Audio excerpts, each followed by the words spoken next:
Good morning. This is Matt from the Hayward Lakes Visitors and Convention Bureau with your outdoor report for the week of March 17th, as prepared by Steve Suman. I'm recording this on Thursday morning, March 20th. The snow that Steve said we were gonna get Tuesday night didn't pan out, as you know, but he's not the only one that was fooled, so don't blame him. Anyway, I'm glad. I wouldn't mind some rain right now, but I am tired of snow for a few months.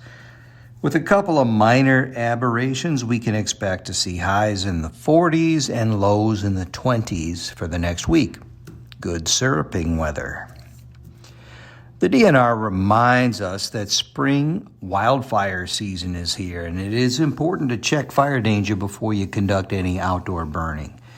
Already this year, nearly 170 wildfires have burned more than 450 acres in Wisconsin. That's 4 times more than in a typical year at this point. Dry weather and gusty winds lead to the potential for increased wildfire activity. Burning restrictions could be in effect in your area. Fire officials anticipate the fire danger will swing upward over the coming weeks until we have significant precipitation. Areas are especially vulnerable after the snow cover melts and before things green up. The main cause of wildfire this time of year is burning brush and leaf piles, and debris burning continues to be the number one cause of wildfires in Wisconsin. Sparks from recreational equipment, campfires, and hot ashes from fireplaces are also contributing causes.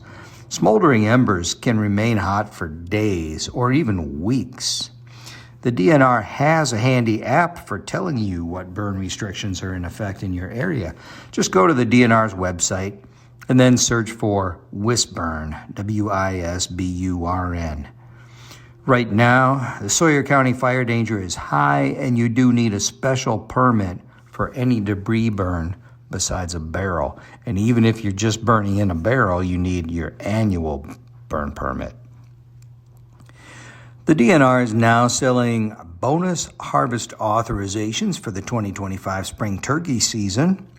There are not any bonus tags available for our area, but if you feel like driving a ways to hunt turkey, just go to the DNR's website and search Spring Turkey Harvest. All the details are there. ATV and UTV trails, including Sawyer County Forest, Chequamegon National Forest, and Flambeau River State Forest, are all closed until probably mid-May. The 9-mile loop in southern Sawyer County is also closed for maintenance. So your ride options are the Tuscobia Trail and public roads, except for numbered highways, of course, and roads within the LCO reservation. Let's go on to the fishing report. Although we've still got pretty thick ice in the middle of most lakes, getting to it is a challenge. It's very dangerous around the shore. I'm just going to wait for the spring opener at this point. I don't take chances. If you do, that's you. By law, all ice shacks should have been removed by now. For anglers who really have to get out there, early catch and release trout season is open through May 2nd on many streams. And on March 29th, the Brule River opens downstream from Highway 2. Make sure you check the regulations, though. And don't forget that your 2024-2025 fishing and hunting licenses expire March 31st. Crappie fishing's good. Once you find the closely packed schools, look for them suspended in more than 20 feet in deep basins near spawning bays. Use crappie minnows, plastics, and gulp baits on jigs and jigging spoons. Bluegills are on the deep weed lines in muddy basins and near shallow weeds. Anglers report that bluegills are small on average. Waxies, spikes, plastics, and gulp baits on small jigs and teardrops work well. You can try small minnows and spoons if you're looking for bigger bluegill. Perch are cruising towards mud flats and preparing to spawn and running with crappies.